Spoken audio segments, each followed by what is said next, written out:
구약 성경 이사야서는 흔히 구약의 복음서라고 불립니다.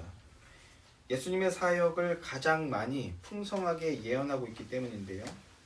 이사야서 6장 말씀을 보면 네 악이 제하여졌고 네 죄가 사하여졌느니라 라고 말씀하시면서 이사야가 죄 용서함을 받고 그리고 소명받는 이야기가 나옵니다. 이사야서 6장 9절 말씀, 이어지는 말씀인데요. 6장 9절 말씀을 보면 이 백성에게 이르기를 너희가 듣기는 들어도 깨닫지 못할 것이요 보기는 보아도 알지 못하리라. 이스라엘 백성을 향해서 너희가 들어도 듣지 못하고 보아도 알지 못한다, 깨닫지 못한다, 이런 말을 증언하는 선지자로 너는 세움을 받았다라고 소명을 받는다는 거예요. 이스라엘아, 너희의 영적 상태는 심각한 기능 장애에 빠져 있다. 너희는 영적 배도를 저지르고 있고 그 배도는 우상 숭배다. 이런 말을 전하는 선지자로 세움을 받았다라는 건데요. 아무리 선지자라고 해도 너는 죄인이야. 너는 영원한 불심판이 기다리고 있어. 이런 말을 한다면 아무도 그를 반가워하지 않을 것이 너무나 자명하죠.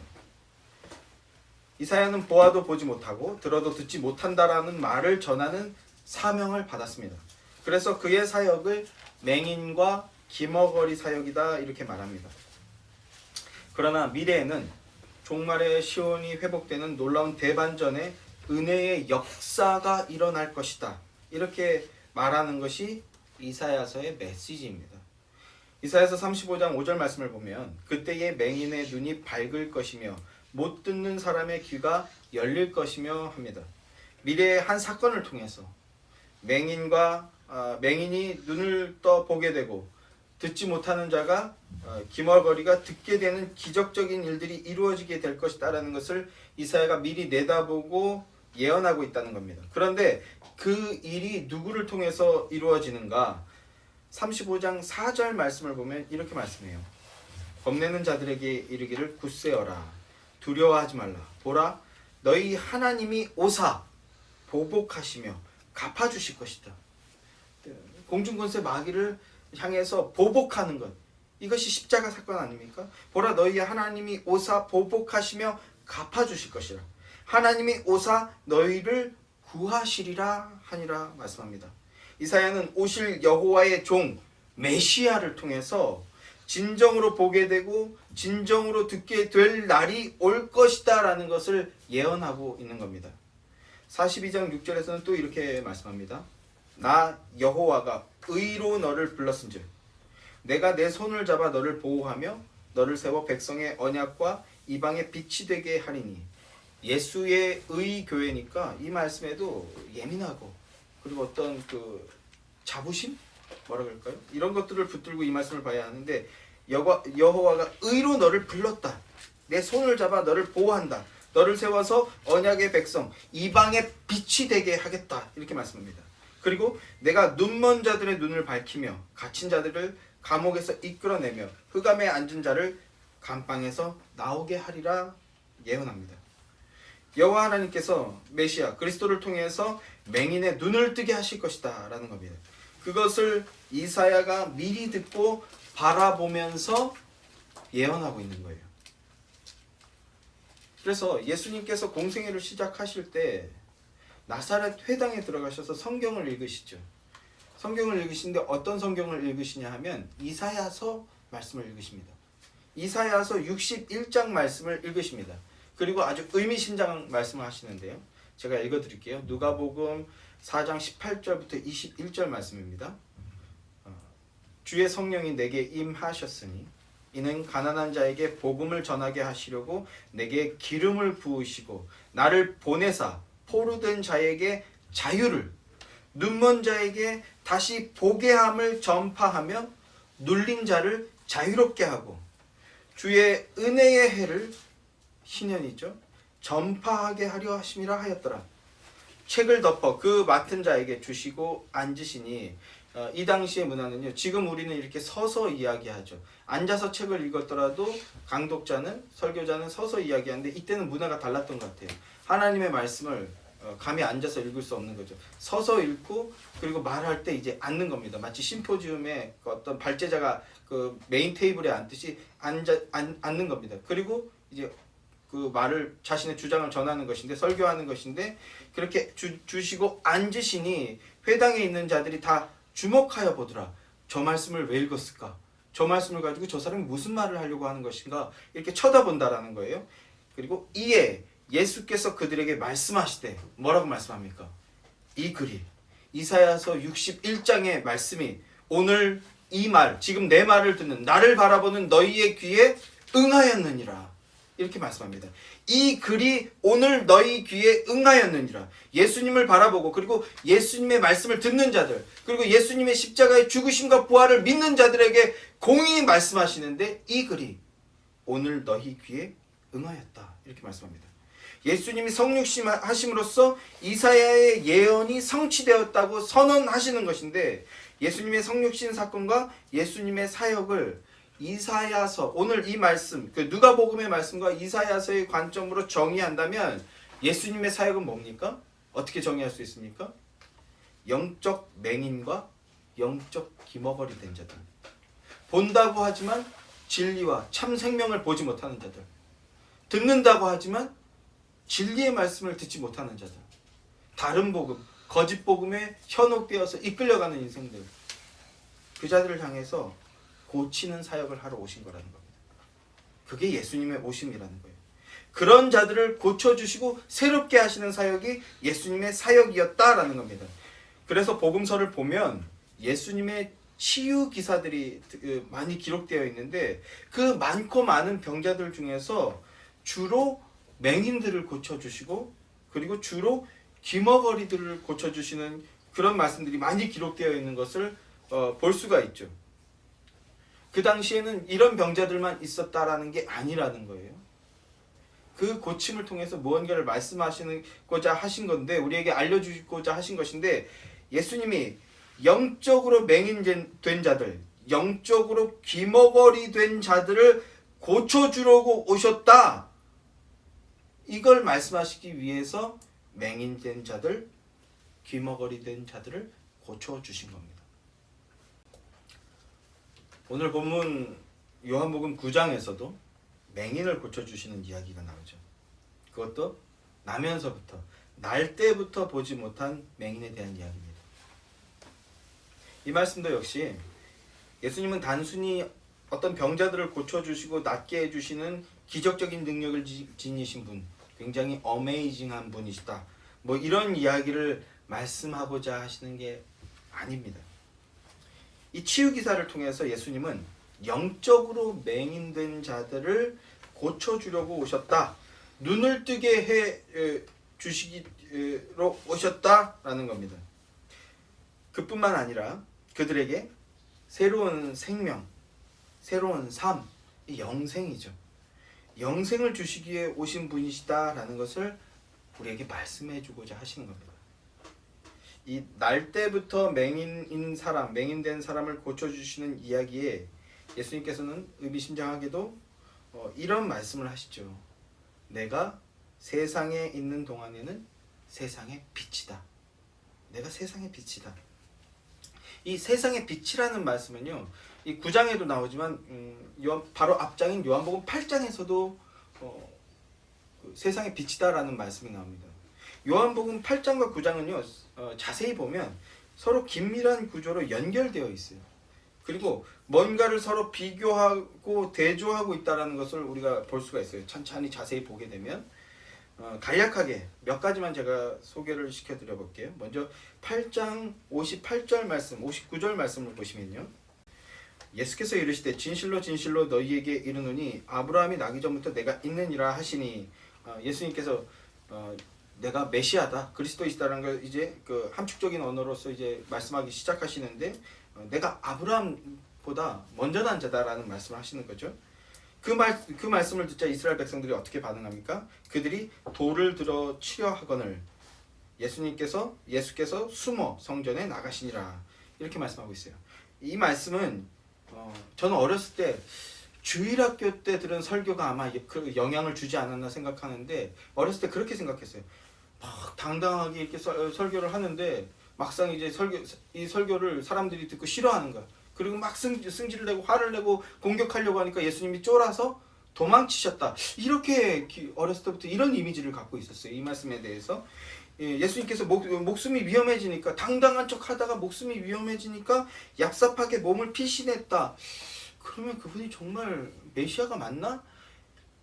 제가 이런 생각을 했던 것은 죄악 때문이 아니라 어떤 잘못된 설교자의 영향이었을 것이다. 저는 이렇게 합리적인 추론을 오랫동안 가지고 있었는데요. 그런데 이 말씀은 그런 말씀이 아니라는 거죠. 예수님의 예수님을 멸시하고 예수님의 말씀을 거절하는 자들을 향해서 예수님이 쫄아서 몸을 피하고 도망쳤다. 그것이 아니라 자신의 몸을 숨겨버리셨다라는 뜻입니다. 그들에게 예수님을 보지 못하게 만들어 버렸던 거예요. 예수님의 을 통해서 내가 너희 안에 있다. 그리고 또 이사야서 그 말씀을 읽으시면서 나를 보고 나의 말을 듣는 너희야, 이 말이 지금 나를 봄으로 나의 말을 들음으로 응하였다. 이렇게 말씀하셨잖아요. 예수님을 보는 것이 구원의 시작인데, 기적의 시작인데 예수님을 보지 못하게 숨겨버리셨다는 뜻입니다. 그런데 이어지는 9장 1절 말씀을 보시면요, 예수께서 길을 가실 때에 날 때부터 맹인된 사람을 보신지라 라고 말씀합니다. 먼저 우리 예수님은요, 치유와 구원이 필요한 자들을 반드시 놓치지 않고 보신다고 말씀합니다. 너무나 은혜로운 말씀 아닙니까? 우리가 하나님을 보는 게 아니라 하나님이 우리를 보시는 거예요. 그리고 치유가 필요한 사람들을 보고 계신다. 그리고 은혜가 필요한 사람들을 보고 계신다라는 겁니다. 우리 주님은 놓치지 않고 보시는 분이십니다. 그리고 여러분들을 보시고 계십니다. 아멘이십니까? 이 아주 사소한 지나가는 구절일 수 있는 이 구절을 통해서도 은혜 받으시는 여러분들이 되기를 주님의 이름으로 축원하는데요. 놓치지 않고 보시고 계신다는 겁니다. 그리고 고치셔서 메시아, 구원자를 볼 수 있도록 만들어 버리신다는 겁니다. 요한복음 9장 36절 37절 말씀. 대답하여 이르되 주여 그가 누구시오니까 내가 믿고자 하나이다. 이렇게 날 때부터 맹인이었던 사람이 예수님에 대해서 그가 누굽니까? 이렇게 묻고 있는 장면입니다. 이게 보고 있는 거예요. 예수께서 이르시되 네가 그를 보았다. 네가 그를 보았거니와 지금 너와 말하는 자가 바로 그 메시아다. 너를 고쳐주니고 너에게 영생을 준 자다. 이렇게 말씀하고 있죠. 보게 만들어 버렸습니다. 자신을 숨기지 않고 오히려 시력을 주심으로써 보게 만들어 버리셨다고요. 자신을 숨기지 않으셨습니다. 오히려 육적인 눈과 영적인 눈 모든 것이 다 떠지게 만들어서 밝히 보이게 하셨습니다. 그럼으로써 구원주를 믿음으로 보고 그리스도를 믿음으로 고백하게 하고 그리고 믿음으로 따르도록 만들어 버리신다는 겁니다. 그분이 바로 우리 그리스도이십니다. 요한복음 8장의 내용들을 보면 그리스도께서 너희는 어둠 안에 있는 자들, 어둠이다 라는 것을 폭로하시는 빛으로 자신을 나타내 보이십니다. 그런데 9장 말씀을 보면요, 어둠 속에 있는 존재의 시력을 회복시켜 버리시는 이야기죠. 9장 전체가 그런 이야기죠. 또 8장의 내용들은요, 빛을 멸시하고 거절하는 사람들의 얘기입니다. 그러나 9장에서는요, 받아들여지고 섬김을 받는 내용이 나오는 겁니다. 또 8장의 내용에는요, 유대인들이 예수님을 치기 위해서, 예수님을 칠 돌을 짚기 위해서 몸을 구부리는 내용들이 나옵니다. 그런데 9장에서는요, 예수님께서 병자를 고치기 위해서, 병자를 고칠 진흙을 이기기 위해 자신의 몸을 구부리시는 내용이 나오죠. 더 많은 내용들이 있지만 마지막으로 한 가지만 더 말씀을 드려볼게요. 요한복음의 핵심에는 어둠을 밝히는 빛이라는 모티브가 있어요. 요한복음 전체에 이 내용이 계속해서 나옵니다. 아예 시작하는 말씀을 보면 참 빛, 곧 세상에 와서 각 사람을 비추는 빛이 있었다, 이렇게 선언하는 것으로 요한복음이 시작되는 것을 우리가 잘 알고 있지 않습니까? 예수님이 이렇게 자신을 빛으로 소개하면서 요한복음이 시작되는데 계속해서 요한복음 전체에서 이 모티브를 통해서 영적으로 죽어있는 자와 살아난 자를 그 비교하여 대조하고 참 진리가 무엇인지 말씀하시는 것이 요한복음 전체에 퍼져 있는 것을 볼 수가 있는데요. 빛과 어둠 또는 낮과 밤이라는 대조되는 이미지를 통해서 진리와 비진리, 그 영생과 멸망이 어떤 것인지 말씀해 주는 것이 요한복음의 하나의 축입니다. 8장 12절 말씀에서도 빛의 모티브가 나타나는 것을 볼 수가 있어요. 나는 세상의 빛이니 나를 따르는 자는 어둠에 다니지 아니하고 생명의 빛을 얻으리라. 그리고 오늘 본문인 9장 5절 말씀 앞서도 읽어드렸습니다만 내가 세상에 있는 동안에는 세상의 빛이로라. 내가 세상의 빛이로라. 이렇게 8장과 9장의 공이 빛에 대해서 말씀하고 있습니다. 요한복음은 예수님이 빛으로 오신 분이라는 것을 선명하게 말씀하심으로써 그 빛을 보아야 된다는 것을 계속해서 주문하고 있는 겁니다. 예수님은 이 땅에 빛으로 오셔서 영적으로 맹인된 사람들을 고쳐주신다라는 거예요. 그러면 예수님이 영적으로 맹인된 자들을 고쳐주시는 목적이 무엇인가?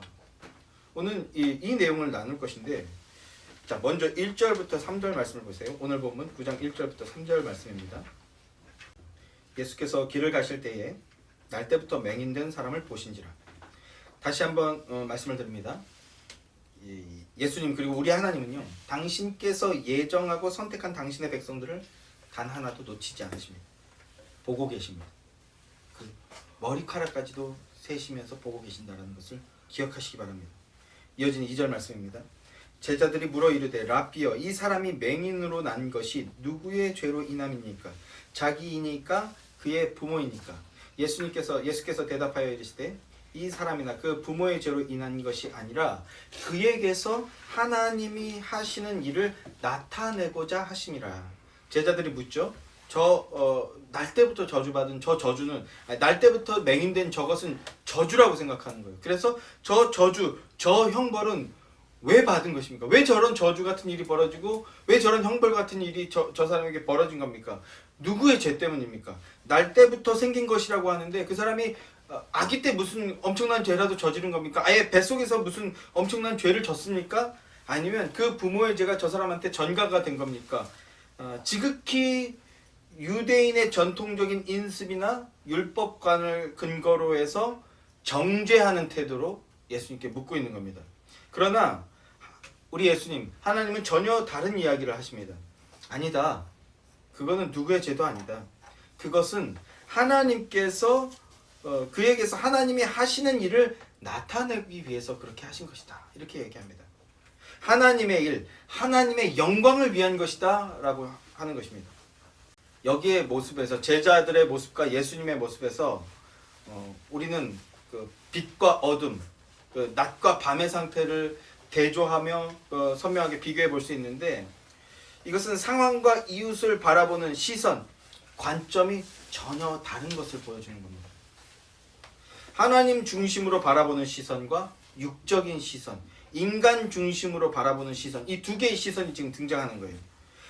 이렇게 크게 차이나는 두 개의 시선이나 관점이 계속해서 그려 보여지고 있는 건데, 다른 시선과 다른 해석을 가지는 제자들을 향해서 예수님은 이렇게 말씀하십니다. 4절, 5절 말씀이에요. 때가 아직 낮임에, 낮과 밤의 이야기가 계속해서 나온다고 했죠. 하나 첨언하여 말씀드린다면, 유대인의 존경받는 선생이라고 하는 니고데모가 예수님을 찾아오죠. 구원이 뭔지 그는 모르겠는 거예요. 거듭남이 뭔지 모르겠는 거예요. 그래서 구원이 뭡니까? 거듭남이 뭡니까? 이걸 물어보기 위해서 예수님께 찾아오는데, 그 요한복음은 그가 언제 찾아왔다고 이야기합니까? 밤에 찾아왔다고 하죠. 밤에 몰래 찾아왔다고 얘기해요. 그리고 거듭남에 대한 이야기를 듣습니다. 그런데 나중에 예수님께서 십자가에 죽으시고 죽으신 다음에 아리마대 사람 요셉과 함께 니고데모가 찾아와서 예수님의 시체를 달라고 하죠. 그때 요한복음은 의미가 심장하게도 니고데모에 대해서 뭐라고 합니까? 낮에 찾아왔다라고 얘기합니다. 낮에 빌라도의 앞에 당당하게 나타난 겁니다. 전에 진리를 깨닫지 못했을 때는 밤에 숨어서 다니던 인생이 진리가 무엇인지 알고 참 빛을 바라보게 되자 낮에 당당하게, 요한복음 전체를 보면요, 이런 내용이 끊임없이 등장하는 것을 보게 되는데, 9장에서도 때가 아직 낮음에라고 얘기합니다. 왜요? 예수님이 계시기 때문입니다. 때가 아직 낮음에 4절 5절 말씀이에요. 때가 아직 낮음에 나를 보내신 이의 일을 우리가 하여야 하리라. 밤이 오리니 그때는 아무도 일할 수 없느니라. 내가 세상에 있는 동안에는 세상의 빛이로라.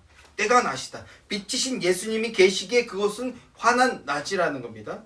그러나 예수님이 누구신지 어떤 분이신지 보지 못하고 보아도 깨닫지 못하는 자들은 어떤 상태라는 겁니까? 어둠에 있는 자들, 밤에 있는 자들이고 그리고 눈먼 자들이라는 거예요. 그들은 눈먼 자들이다라는 것을 은연히 말씀해주고 계시는 거예요. 폭로해 주시는 겁니다.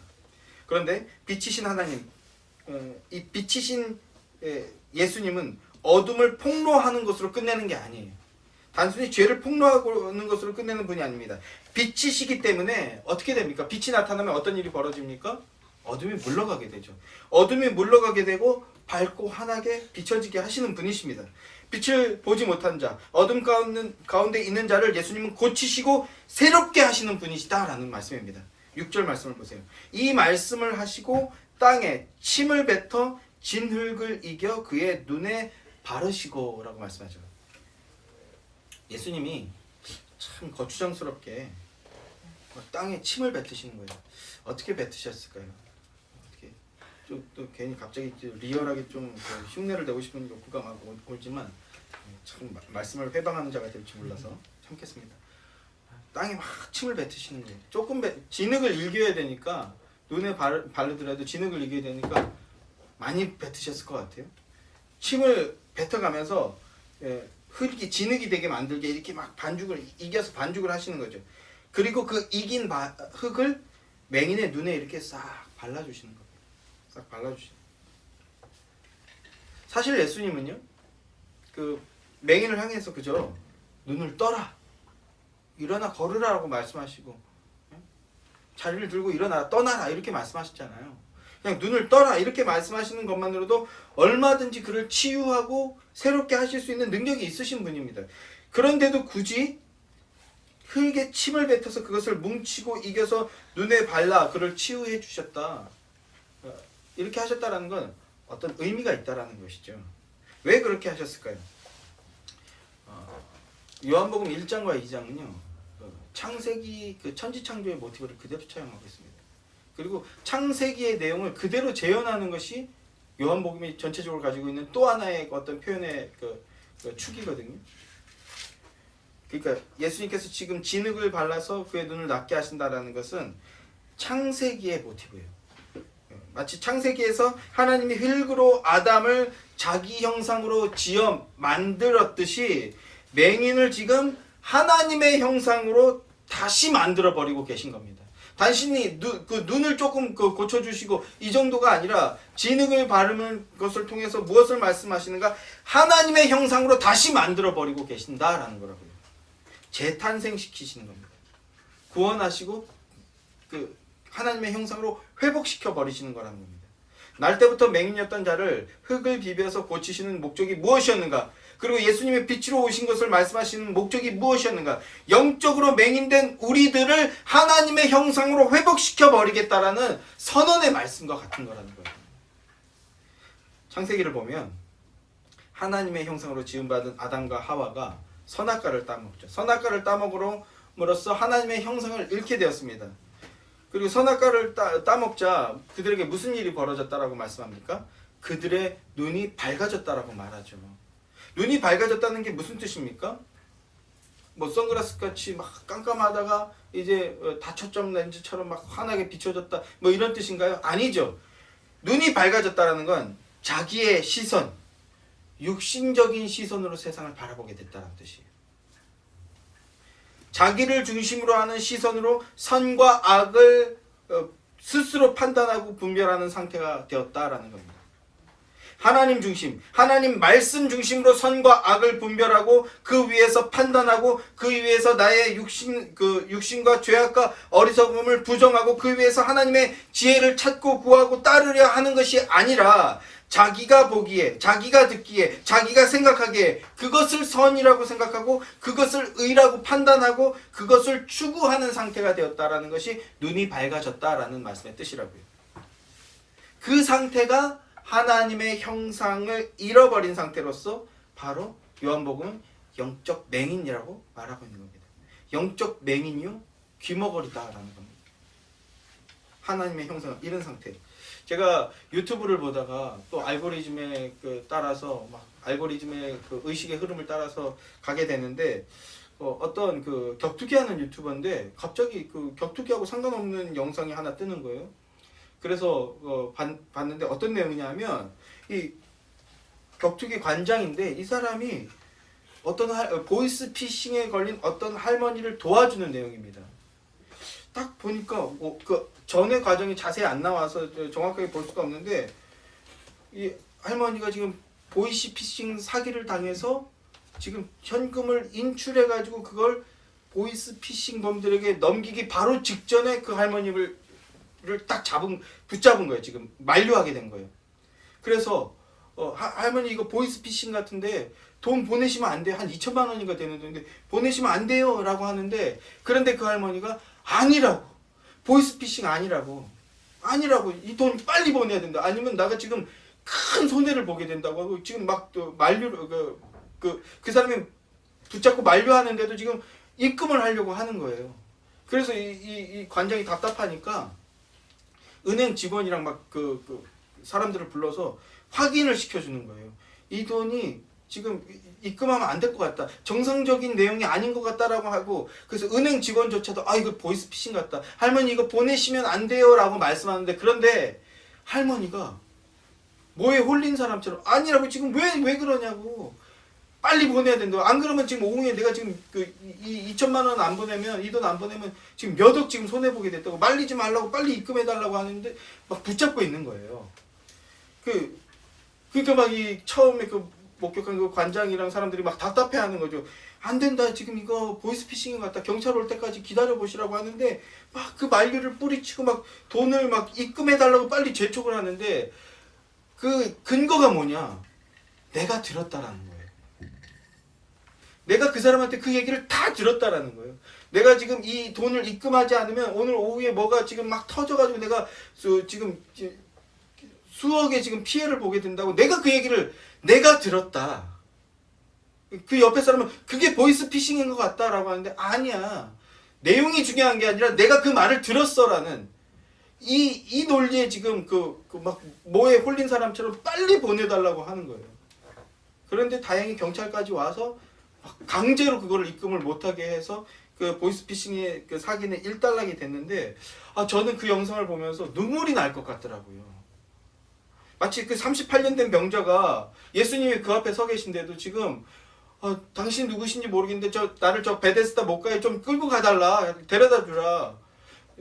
저 베데스다 목가에 천사가 임할 때 내가 거기를 가면 고침을 받을 수 있는데 여러분 천사도 오지 않고요. 그건 전승이고 전설이지 실제 얘기가 아닌데 그 말에 그리고 그 사람은 거기를 갈 수 있는 힘이 없어요. 그러니까 예수님을 향해서 나를 좀 저기에다 데려다 달라. 그럼 내가 고침을 받을 것 같다. 이렇게 말씀을 하는 그 상황과 똑같은 거예요. 그런데 그 38년 된 병자 앞에 누가 서 계셨습니까? 예수님이 서 계셨잖아요. 당신이 나를 살려주시고 당신이 나를 고쳐주시면 내가 이 병의 고침을 받고 내가 새로운 존재가 될 수 있습니다. 이렇게 말하면 구원을 받고 하나님의 영생을 얻는 존재가 될 수 있는데 그걸 보지 못하는 거예요. 그 베데스다 목가 전설에 빠져서 진정한 메시아를 보지 못하는 거예요. 마치 그런 상황처럼 너무나 안타까운 거예요. 너무나 안타까운 거예요.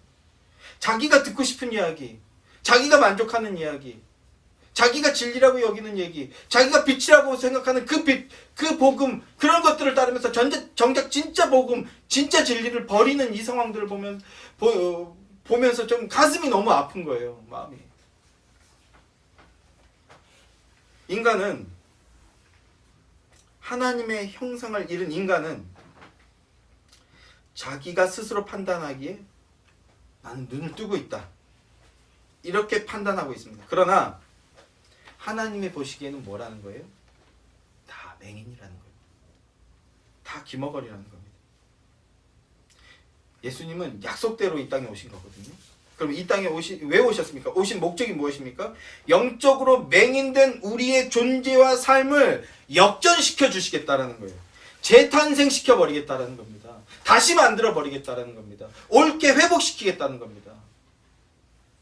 하나님의 형상을 잃고 영적으로 맹인이 되어서 자신이 혼돈, 어둠에 있는지도 모르고 선과 악을 구별하지 못하는 것도 모르고 진리와 비진리도 구별하지 못하는 이런 영적 현실 속에서 예수님이 친히 우리에게 오셔서 우리를 다시 하나님의 형상으로 만들어 버리시겠다라는 것이 바로 이 날 때부터 맹인되었던 사람을 통해서 보여주신 하나님의 메시지인 겁니다. 하나님의 형상이 회복되었다는 것이 무엇입니까?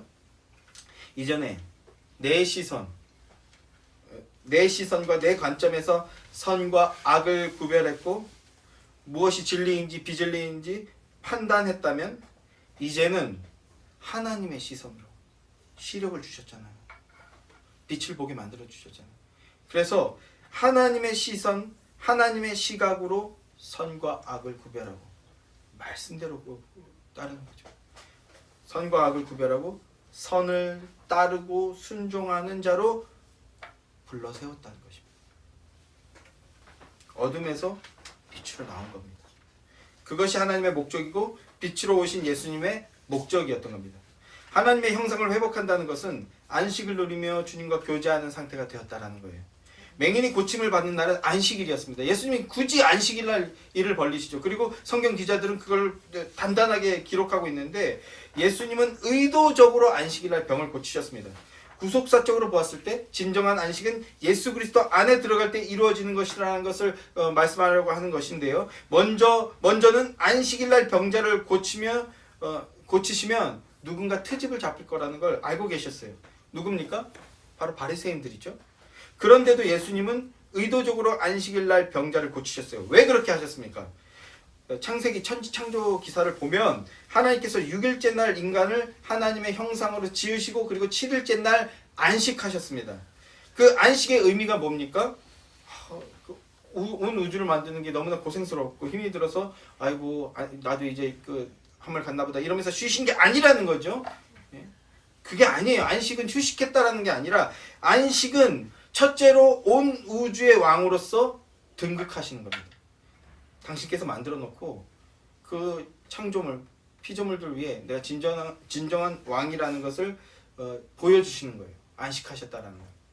그리고 또 하나, 안식은 하나님의 임재를 의미합니다. 모든 것을 지으시고 그 속에 함께 하시는 하나님의 임재가 있다라는 걸 보여주시는 겁니다. 인간을 만들고 안식하셨다는 것은 임재 속에서 피조물들과 무엇하는 것이다? 교제하는 것을 말씀하시는 거예요. 여러분들과 그 심령 안에서 교제하기를 원하신다는 거예요.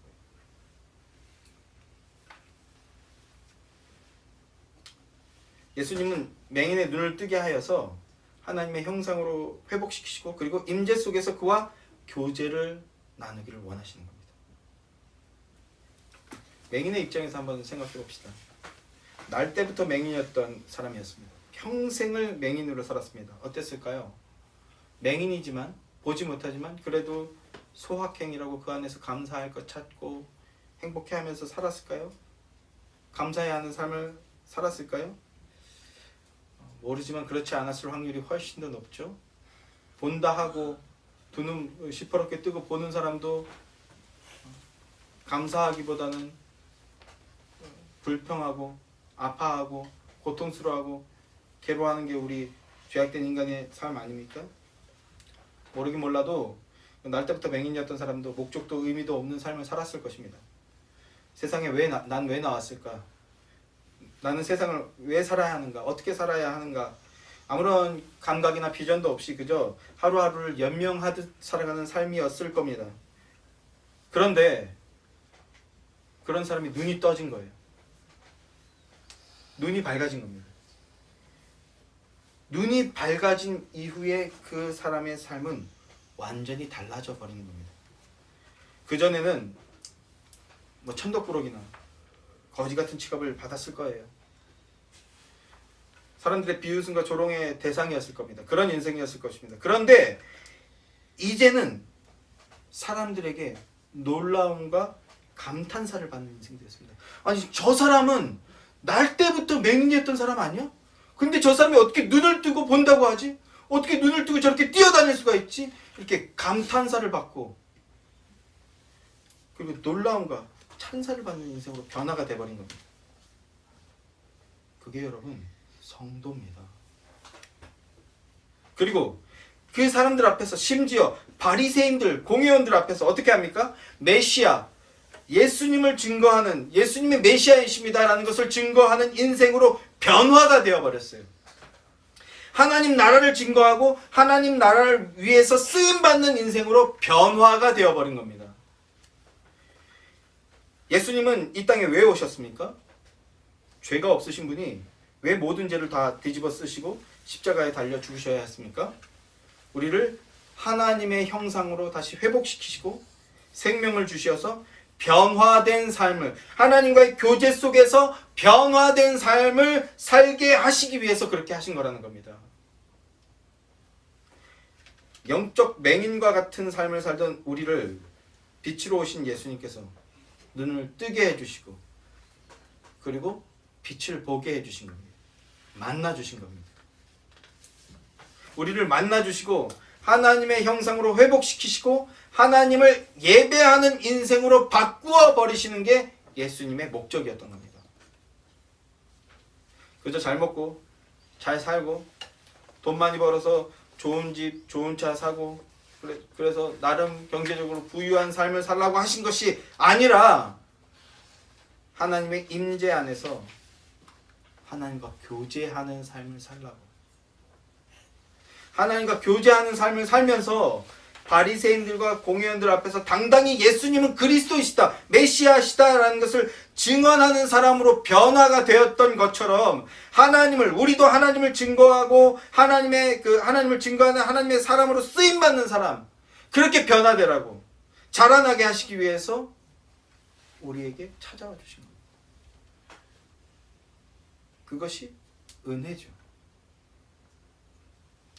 7절 말씀에서 예수님은요, 실로암 목가에 가서 씻으라 하시니, 실로암은 번역하면 보냄을 받았다는 뜻이라. 이에 가서 씻고 밝은 눈으로 왔더라 하죠. 실로암, 보냄을 받았다라는 뜻이랍니다. 보냄을 받았다. 누가 보냄을 받았습니까?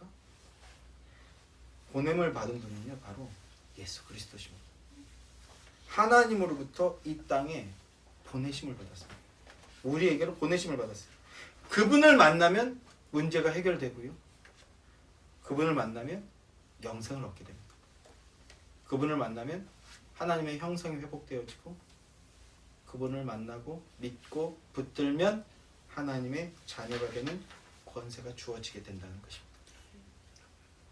또한 목가에 가서 씻으라고 말씀하십니다. 요한복음에서 또 하나의 어떤 핵심 모티브가 있는데, 그건 물과 씻음이라는 모티브예요. 물과 씻음. 낮과 밤, 빛과 어둠, 그리고 물과 씻음. 이 물과 씻음은 무엇을 의미하는가? 성령님의 충만한 임재를 표현하는 겁니다. 실로암 물가의 물은 종말의 성전에서, 에스겔적 표현인데요, 종말의 성전에서부터 물이 흘러나와서 흘러서 넘치는 성령의 충만함을 상징하는 겁니다. 즉 사람이 어떻게 하나님의 형상이 되고 믿음으로 변화되어서 능력 있는 믿음의 삶을 살 수 있게 되는가? 보냄을 받은 예수 그리스도의 대속하심과, 그리고 성령 하나님의 깨끗게 하심과 내주하심을 통해서 구원을 얻고 하나님의 형상을 회복하게 되고, 그럼으로써 하나님을 증거하는 능력 있는 인생으로 변화되게 된다는 것입니다. 오늘은 부활주의입니다.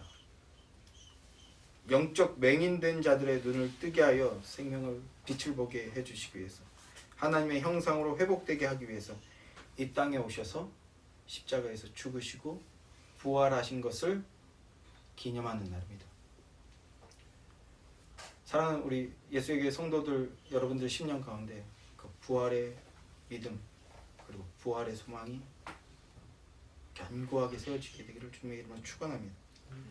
성령 하나님의 임재 속에서 변화된 삶을 사는 여러분들 되시기를 소망합니다. 육신의 관점이 아닌 영생의 시선으로 세상을 바라보며 살아드리는 여러분, 하나님의 음성을 듣고 하나님의 말씀을 기쁨으로 순종하며 따르는 믿음의 복된 여러분들이 되시기를 존귀하신 우리 구주 예수 그리스도의 이름으로 축원합니다.